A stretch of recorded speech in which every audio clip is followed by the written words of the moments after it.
Alright, everyone.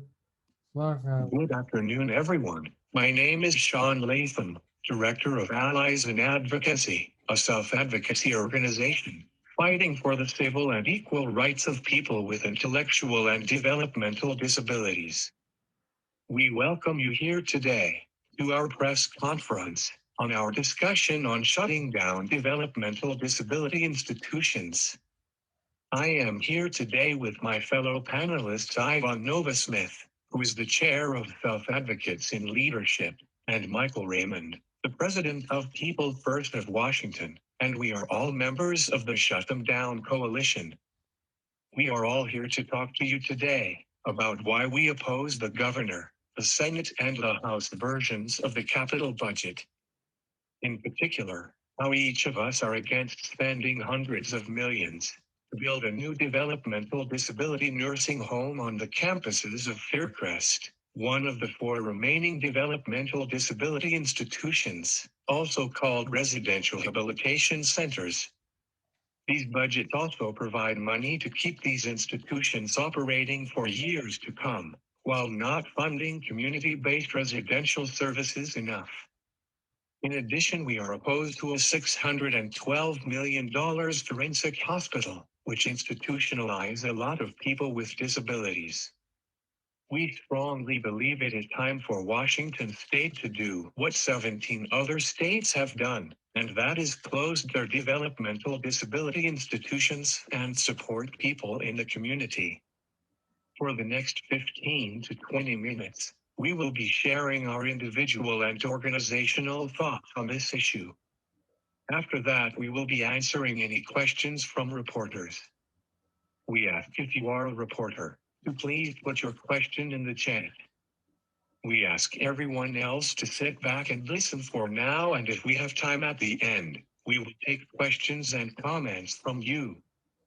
We will also take time after the event is over at 1:45 to discuss with everyone more informally. And those on my phone. Till now, people being. Uh, So for my part, I'm going to first address how we and other states with large developmental disabilities institutions got here. Institutions started in the 1800s by individuals wanting to help. However, due to the Civil War and economic issues afterwards, these developmental disabilities institutions were turned into places to remove us from society, treat us like prisoners, and take our civil rights away. Things got even worse in 1900, when the eugenics movement took hold. This movement led to the forced sterilization of people with intellectual and developmental disabilities. This just means many females were stopped physically from having children. We also saw during this time, and even still now, people being over-medicated and abused, just because society has seen us throughout history as less than a human being and that our lives really didn't matter. In Washington state, at the height of the developmental disability institutional model, over 4,000 individuals resided in them. Luckily, though, during the civil rights movement of the 60s and the start of the self-advocacy movement of the 70s, people started to witness that developmental disability institutions were more like a prison than a home to support and assist people to be independent. It was from this time until now that many of our country's institutions closed, and those with intellectual and developmental disabilities got to experience real life in the community with real supports. I am personally thankful that I grew up in the 80s and 90s, and that I had parents who saw me as an individual with potential. Sure, they were still encouraged in 1980, when I was one, by some doctors, to place me in a developmental disability institution, but at this time in history, they saw that I would have way more opportunities to succeed in the community than being locked away out of it. They were absolutely right. I was able to grow up pretty normally and attend a public school. I was then able to go to college at Central Washington University and get a degree in social services. Since then, I've had multiple jobs helping those with disabilities be happy and succeed in life. And in my current job, I advocate that their civil rights are upheld, as we see other minority groups doing. I am like others that are leading independent lives by hiring in-home care providers to help us with our personal needs. I'm able to hire, manage, and fire my providers on my own, and I'm also able to make decisions on my own, with very little support. So, this brings me to today. While we have made progress in our state, we have a ways to go. There are still 584 individuals residing in our remaining 4 developmental disability institutions. The institutions are the following: Rainier School in Buckley, Hillcrest in Shoreline, Yakima Valley School near Yakima, and Lakeland Village in Medical Lake. While these places have improved slightly since the 60s, they still operate like a nursing home facility instead of like a home.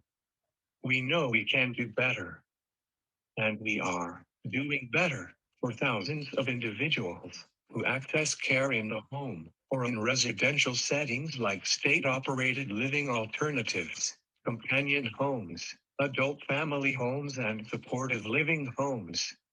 While each one of these places vary in support, they are all located in the community and allow individuals to go to town, get a job, socialize with friends, have access to community doctors, and much, much more.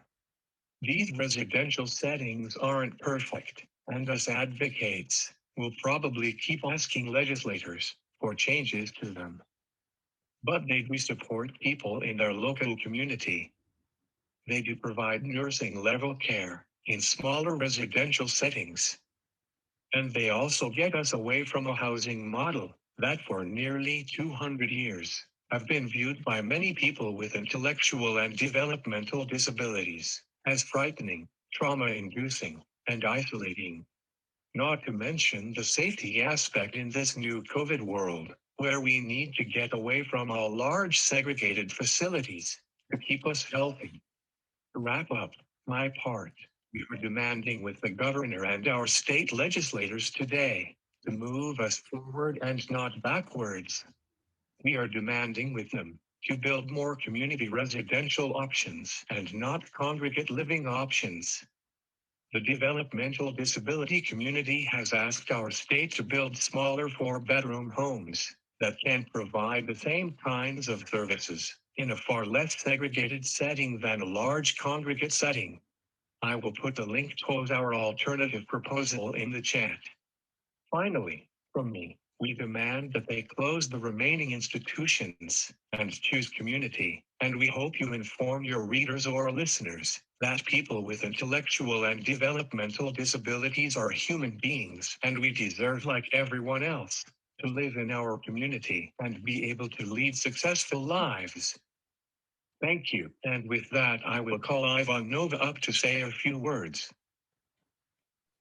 Well, I'm Ivanova Smith, and I am the current chair of SAIL, and I have my own experience with institutionalization.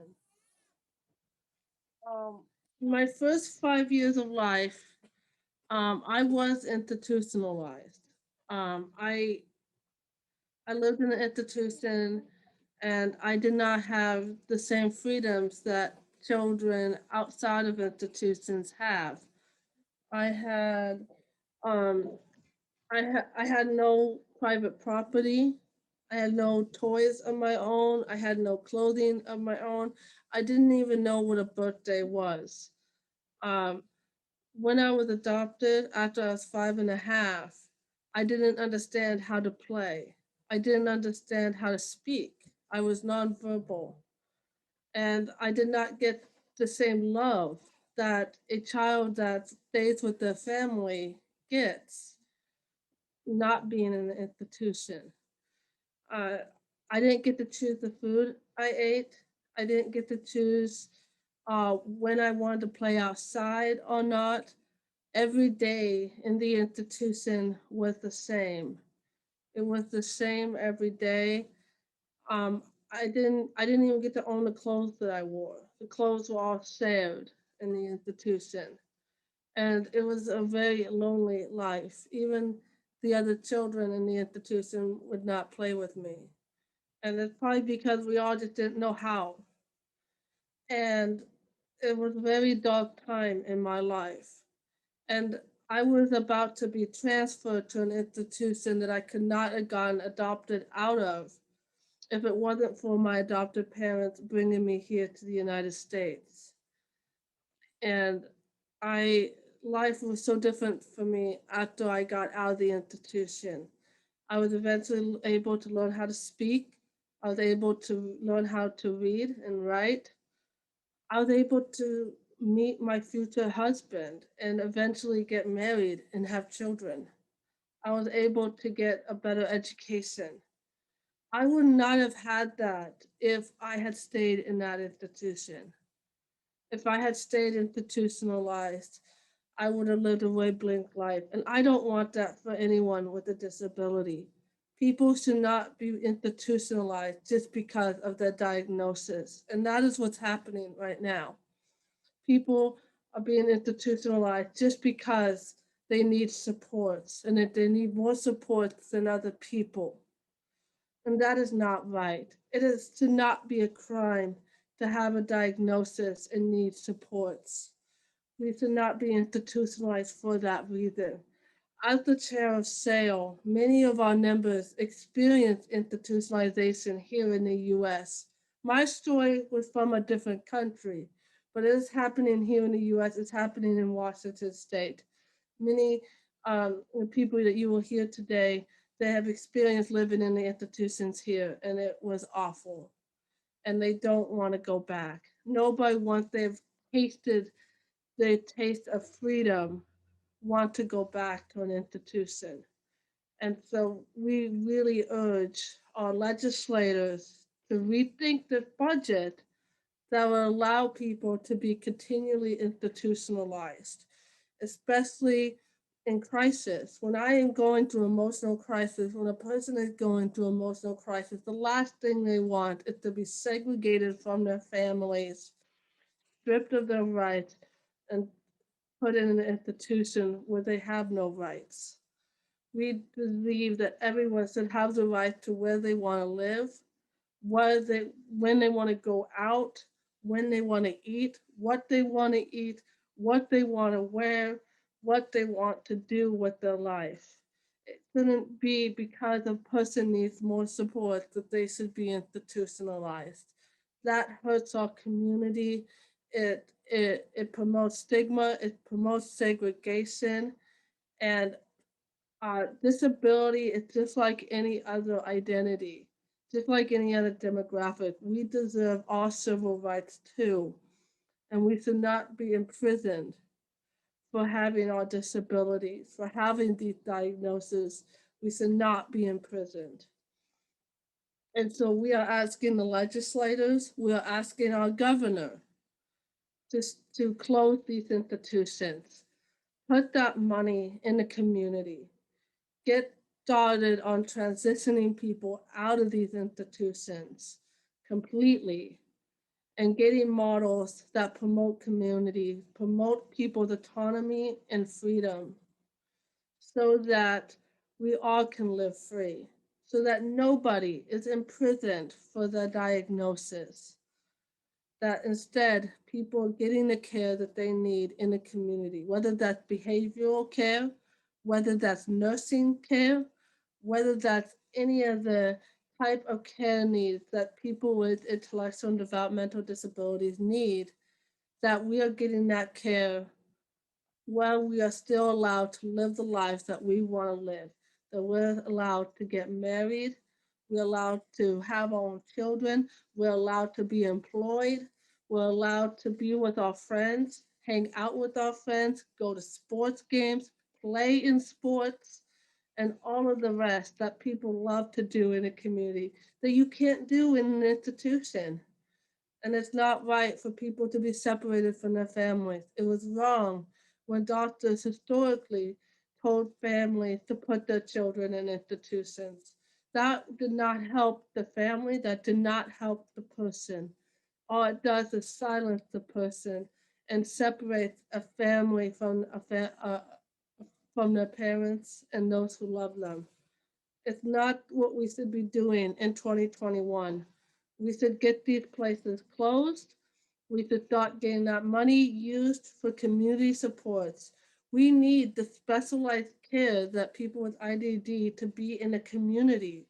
The excuses that I hear for these institutions is that they give specialized care. Well, that specialized care needs to be in the community, and we need to stop only offering it in institutions. We should not be segregated to get specialized care.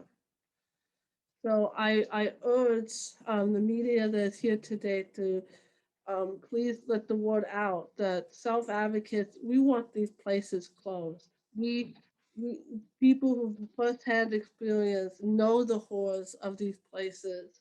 They know the history. There's been research on the history. There's been research on what's currently going on in these institutions that needs to be looked at. So I urge you to please look at the DRW Set Them Down report that will give you a lot of more detailed information of what's currently going on in these institutions and how people are being harmed. People are being sexually assaulted in these institutions. People are being neglected. They are being tied to wheelchairs. They're being restrained against their will in these institutions, and that's not how people should be treated. We should be treated with respect and dignity. We should have our autonomy respected. We should get to choose what we want to eat, when we want to eat. We should get to choose the clothes we want to wear, the activities that we want to do in our community, the um, the friendships and relationships that we want to make. We should get to have power over that, and we shouldn't only just be surrounded by staff, but by people who care about us and love us and want us to have our freedoms and our families. We should not ever be separated from our families. So thank you. And now I will lead to one of our great leaders and a mentor of mine, Mike Raymond.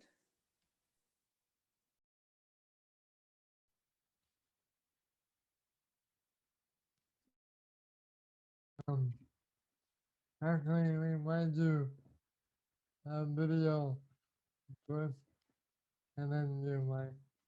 Next up, we are going to watch a short video from another self-advocate, Julie Clark. Oh, the video.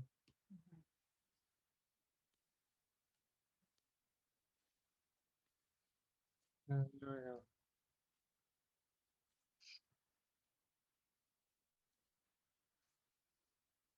My name is Julie Clark, and I am using my Tobii Dynavox speech device to share my message about why I to live in an institutional setting. These are my own words, and my speech device will help me get them out clearly. Cerebral palsy is my disability. I am 54 years old, and I live in Lacey. I was in Western State Hospital for 3 months in 2001. CoQA is a residential provider, and they got me out of the hospital in September of that year and put me into my apartment with day and evening caregivers. I was in independent living. In independent living, my caregivers did cook and clean. I was able to come and go as I pleased.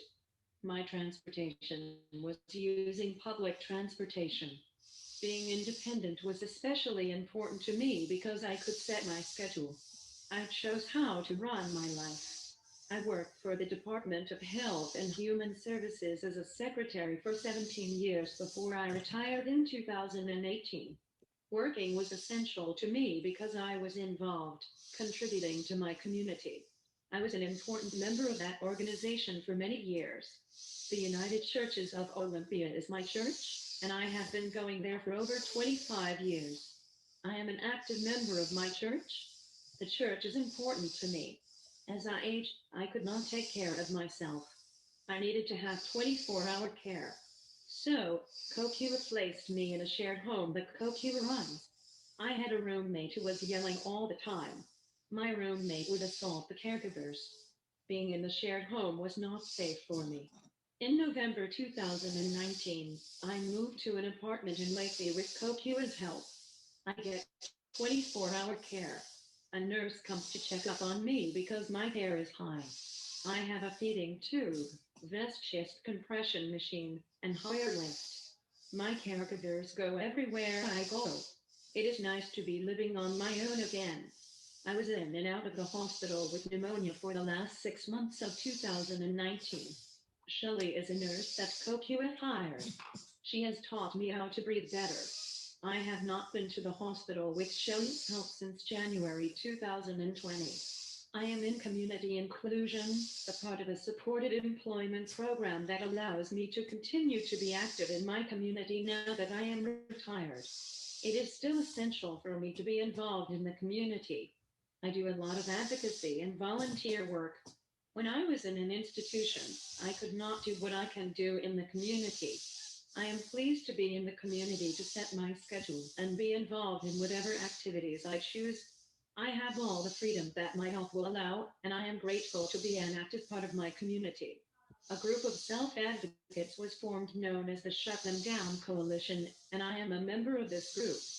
This group wants to close all the residential rehabilitation centers, RHC, to allow all of these individuals to be active members of their community. I strongly believe that all disabled people should live in the community and that nobody should live in an RHC. Will you sign a petition to shut them down?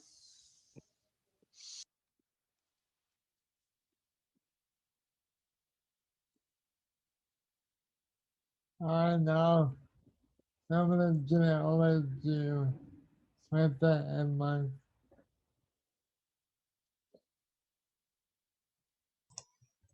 Hi, my name is Krista Melhofer. I'm the program administrator for People First of Washington. We're the largest self-advocacy organization in Washington State, made up of people with intellectual and developmental disabilities. We have over 30 chapters around the state, and our state board is currently held by our state board president, Michael Raymond, who's going to be speaking to you today with questions. Mike, are you able to unmute?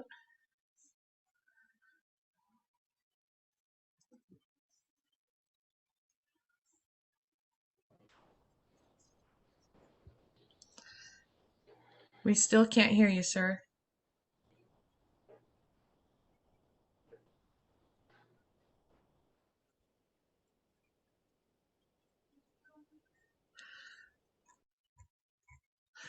While we're waiting for that, I just wanted to let everyone know that questions can be put in the comments for our presenters today.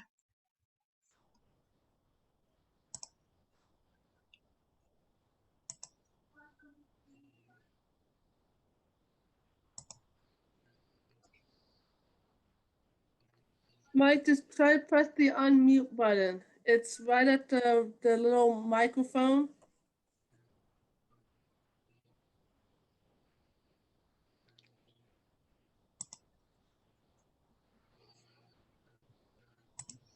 Okay. No, not yet. There we go. All right. No, No, I'll be right back. I'm gonna go ahead and call staff where Mike is at and see if we can get some technical assistance. Can I pass it back over to you, Ivanova? yes. So until Mike is able to get himself unmuted, does anyone have any questions for us? Or at least Sean and I?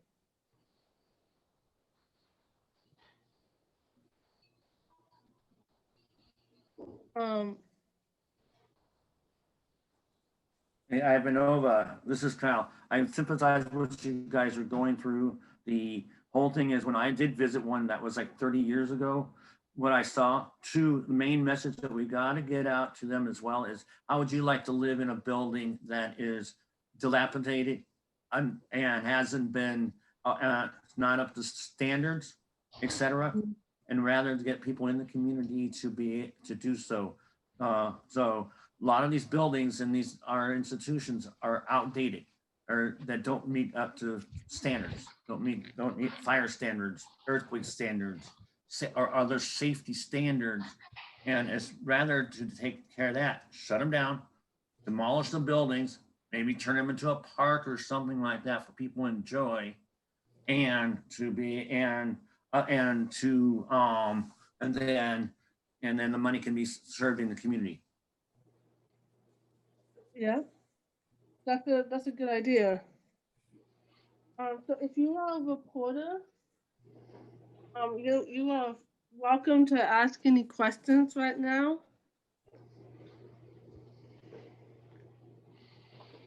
Yeah, please, or you can raise your digital hand and we can call on you.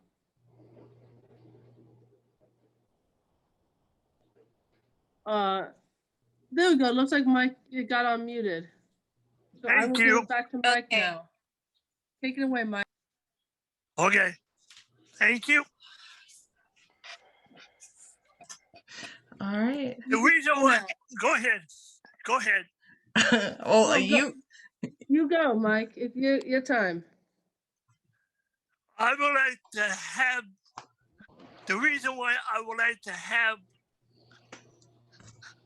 the Rainier school shut down, the doctors told my mom to put me in when I was 3 years old. Can you, and go ahead, Chris, you can help me. Sure. Can you tell us what it was like to be in Rainier School? They treated us like dogs.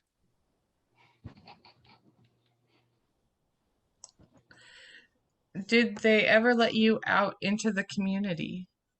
No. My sister, me and my sister is the one that helped me out. Okay. And then how did you eventually get out, and how long were you in there? I was in there for 20 years. What was your life like after you left Rainier? After I left Rainier, they put us, after my wife and I got married, they put us in a group home until we found a house. How long have you been trying to shut down institutions in Washington State? Almost 40 years, a long time. Nobody listened to us, so we still are doing it. Okay. Is there anything else that you want to, or a message that you want to send to the governor or the legislators who have proposed an expansion of institutionalization within the state budget? I would like to see them close down. I would like to see them close them down. Pooty, I like to see them. The reason why I like to see them close down, I saw people getting getting killed and stuff in there, because I seen one of the one of the attendant took a wet towel and choked him. And I want him closed down now. Thank you.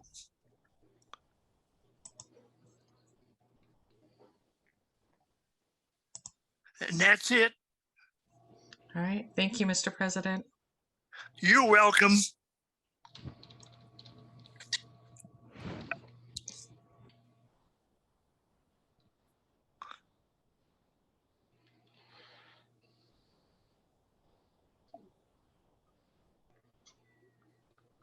Now, who's next?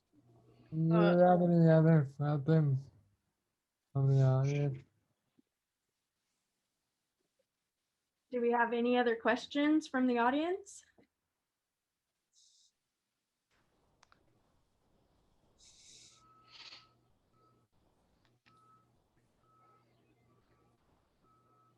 Please don't be shy to ask a question.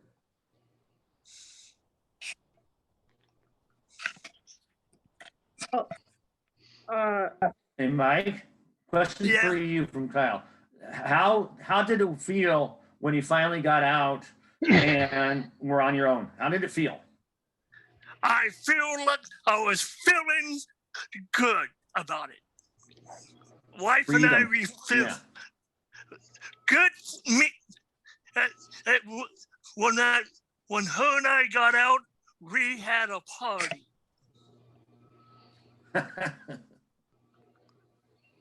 That's how I feel Great when I job. got out.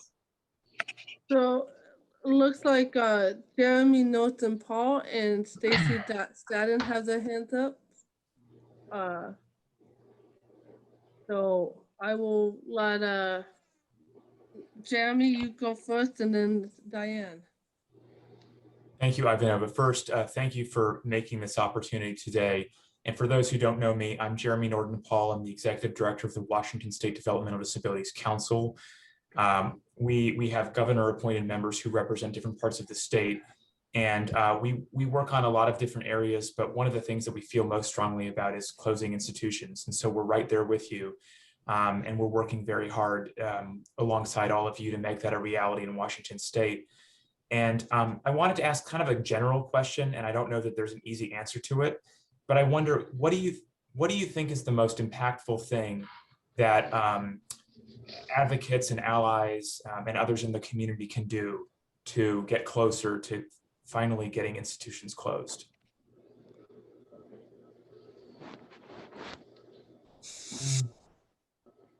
I think something that allies can do is they can contact the legislators and let them know that we don't want these institutions, and educating other people, their friends, their family, professional people they work with, to say, you know, this is happening to people and we need to shut them down. And so I think that is the way, is really getting a hold of your legislators and letting them know that we don't want this budget that supports these institutions. Diana, you had a question?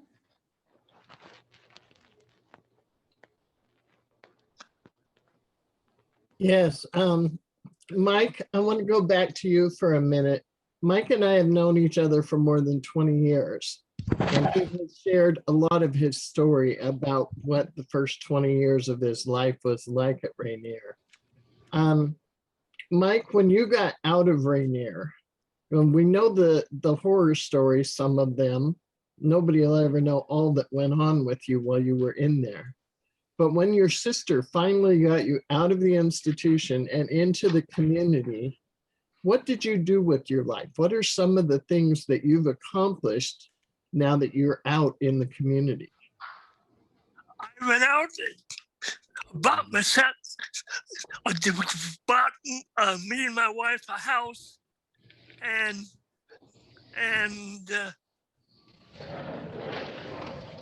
we had a child, my daughter, and we had a very good days by having, but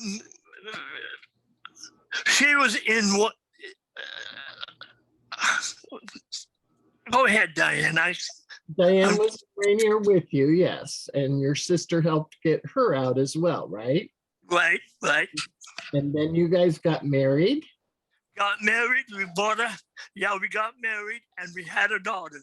How long were you married, Mike? 47 years. That's longer than most people ever get. You accomplished so much just in that. And then you guys had a daughter. Yeah. A special education teacher. And Right. she had a son, so you're a grandpa as well. Right. Did you have a job? Did you work? I worked at the Goodwill for a while. Yeah, you spent a lot of time there working. Yeah. What about other things? Have you been on some boards? Been on People First Board, been on the governor's board, and I'm still on that. I'm still doing that, and I'm a part of the ILI one. The Allies Board, yeah.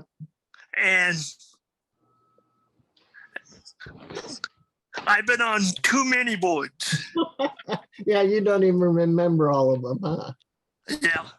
But you know, when you were put in the institution way back when, those were the days when they viewed kids with developmental disabilities as throwaway people. Right. Originally, those institutions, they're called schools for a reason. They were supposed to just be for a person like you, a child with a developmental disability, to go someplace to go to school, because you couldn't go to a regular school. They wouldn't let you. That's right. We had to stand. We had to just stand in line until we got. They used to make us walk to schools. They didn't. Hey, I did not. I did not like what they called me. Yeah, they called you some not very nice names, huh? Right.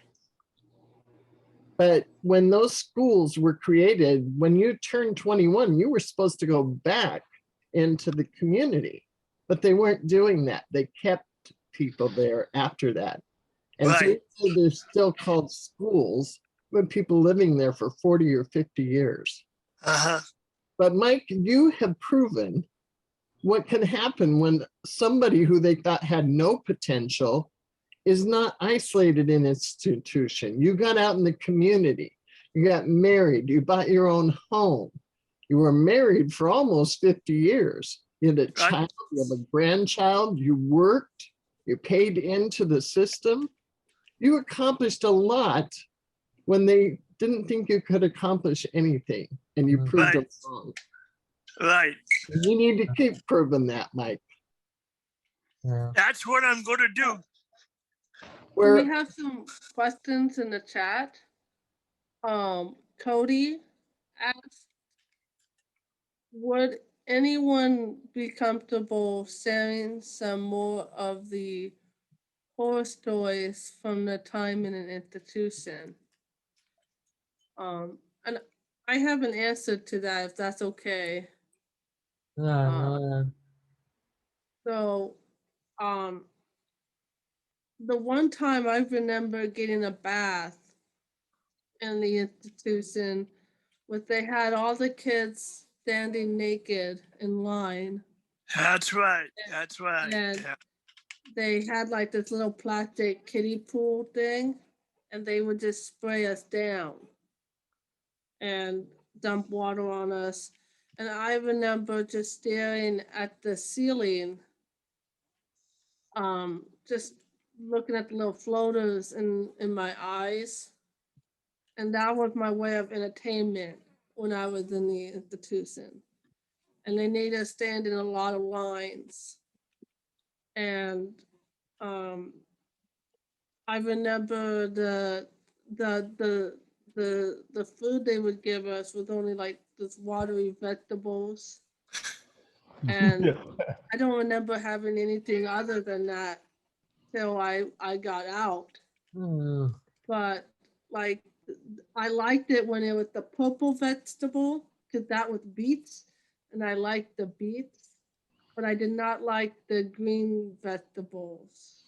But you had to eat them anyway, else you were starved. And my body has memories that I don't have visual memory of, but my body has memories.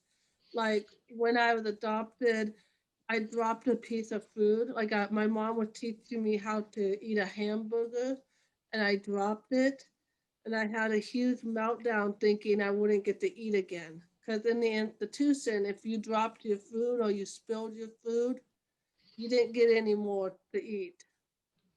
And I was really malnourished when I was adopted. And so that's just an example answering that question from Cody. Mike, do you have a answer? The reason the food was in Rainier wasn't too bad, wasn't too good. They used to,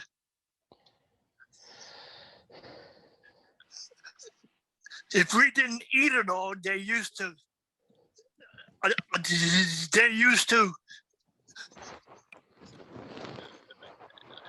yeah, they used to force us to eat we didn't want to eat. That's what I saw.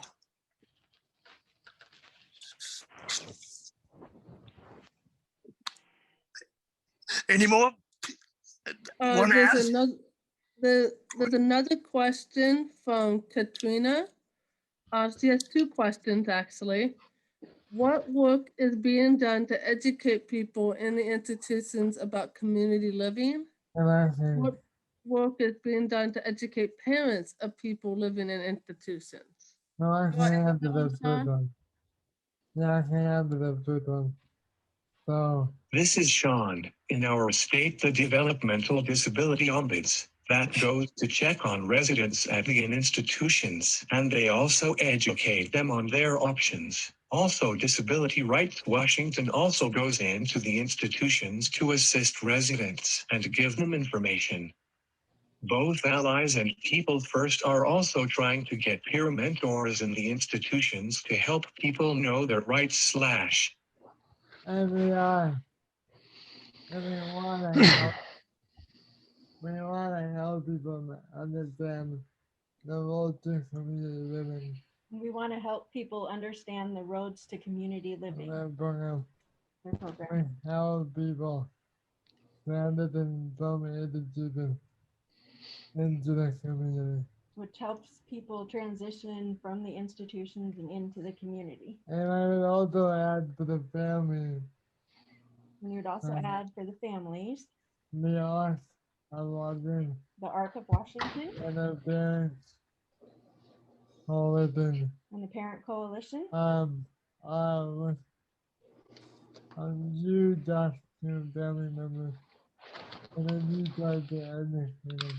We do talk to family members and they try to educate them.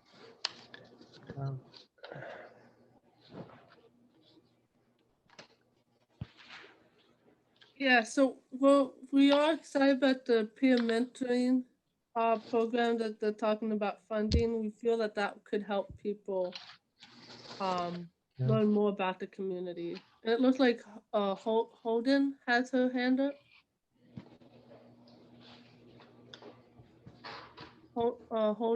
Holden Muhammad. Go right ahead. Yeah, sorry, I was fixing my camera. Yeah. I just want to say thank you, Mike. I have heard, my name is Holden. I'm a parent. I have a 17-year-old daughter who has severe intellectual disabilities and other special healthcare needs.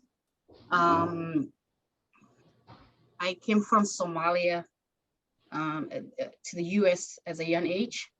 I have seen a lot of people with disabilities or folks who have mental health challenges, who have been chained, has been locked in rooms as a young age. So I have seen a lot. So coming here and working with families, and when I heard your story and I find out that there is an institution that exists that kept families, people with disabilities, I was really shocked. And just talking to families and hearing that when we came here, families who are coming here to the new generation who's coming with a adult with disabilities, often when they're going through interviews, the officers tells them that there is better place in America that your individual with disability can get support, that they will be part of the community, that they will be basically getting the support that they need. And I have watched your story, I have heard your story, and I am so against this institution that still exists. It breaks my heart every time I hear stories. I do have a 17-year-old beautiful young woman that I hope one day she can continue to stay in the community and get support. Thank you for all the advocacy that you have done. I do share with families who looks like me the information that I gather here, so that they can be better, strong parents for their loved ones. Because even though the institution exists, some of them still do feel they're isolated into their own community. And it's very challenging being out in the community and having an individual with disability. So thank you for, again, sharing, and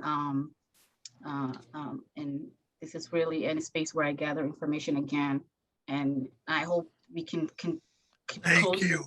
institutions so that we would not have our kids going to. Thank you. Thank you, hold on.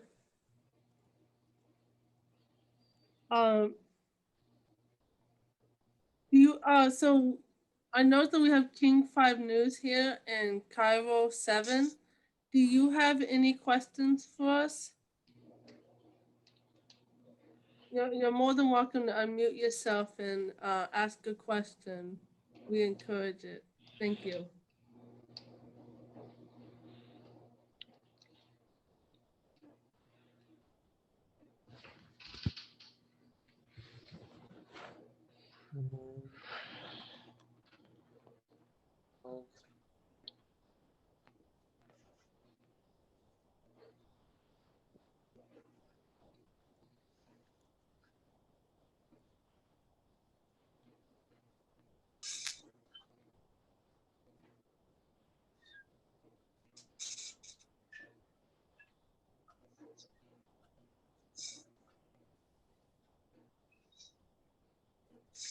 Well, thank you for attending.